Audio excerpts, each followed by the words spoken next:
सीतारामचन्द्राभ्यां नमः। श्रीमद् वाल्मीकि रामायण अयोध्या कांड 69वां सर्ग।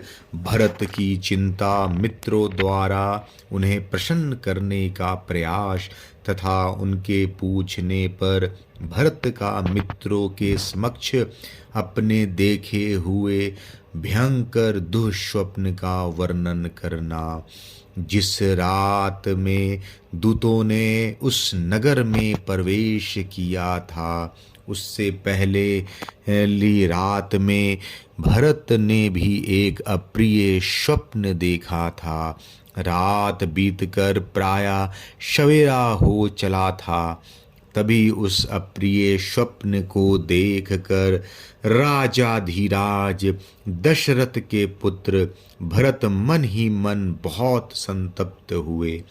उन्हें चिंतित जान उनके अनेक प्रियवादी मित्रों ने उनका मानसिक कलेश दूर करने की इच्छा से एक गोष्ठी की और उनमें अनेक प्रकार की बातें करने लगे।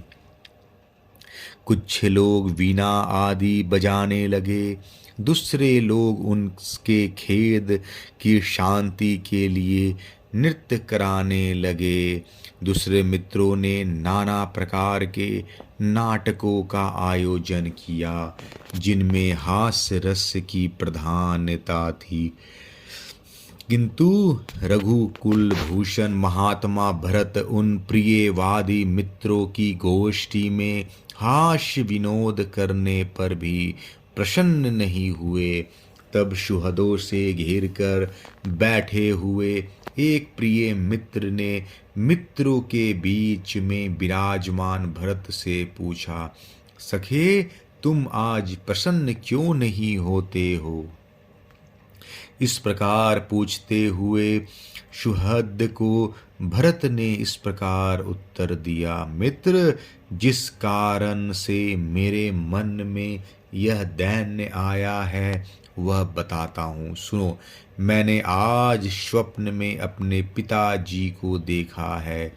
उनका मुख मलिन था, बाल खुले हुए थे और वे पर्वत की चोटी से एक ऐसे गंदे गड्ढे में गिर पड़े थे जिसमें गोबर भरा हुआ था। मैंने उस गोबर के कुंड में उन्हें तैरते देखा था। वे अंजलि में तेल लेकर पी रहे थे और बारंबार हंसते हुए से प्रतीत होते थे। फिर उन्होंने तिल और भात खाया। इसके बाद उनके सारे शरीर में तेल लगाया गया और फिर वे सिर नीचे किए तेल में ही गोते लगाने लगे। स्वप्न में ही मैंने यह भी देखा कि समुद्र सूख गया, चंद्रमा पृथ्वी पर गिर पड़े हैं, सारी पृथ्वी उपद्रव से ग्रस्त और अंधकार से आच्छादित सी हो गई है।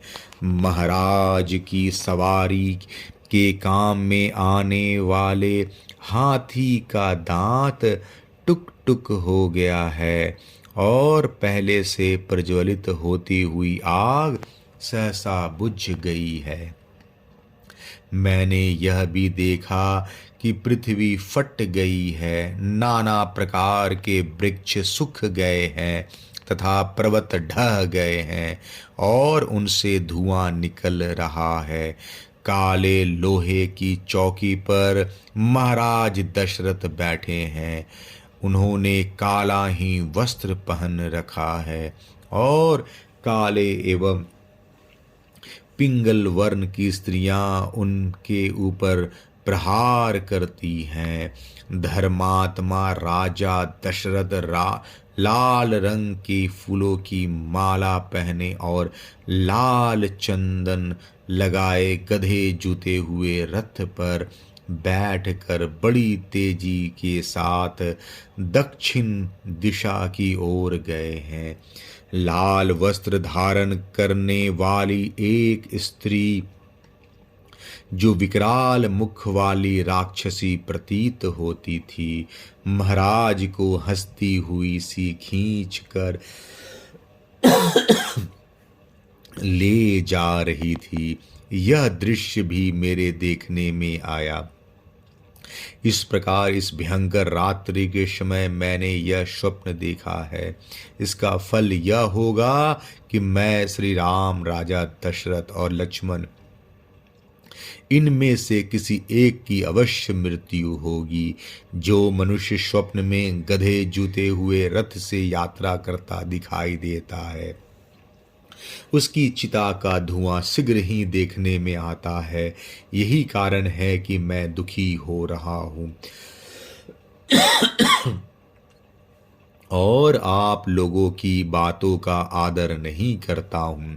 मेरा गला सूखा सा जा रहा है और मन भी और मन भी मन अस्वस्थ सा हो चला है। मैं भय का कोई कारण नहीं देखता, तो भी भय को प्राप्त हो रहा हूँ। मेरा स्वर बदल गया और मेरी कांति भी फीकी पड़ गई है।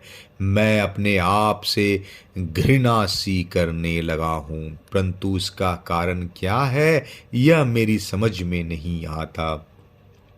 जिनके विषय में मैंने पहले कभी सोचा तक नहीं था, ऐसे अनेक प्रकार के दुष्स्वप्नों को देखकर तथा महाराज का दर्शन इस रूप में क्यों हुआ जिसकी मेरे मन में कोई कल्पना नहीं थी, यह सोचकर मेरे हृदय से महान भय दूर नहीं हो रहा है। अयोध्या कांड 69वां सर्ग समाप्त। जय श्री राम।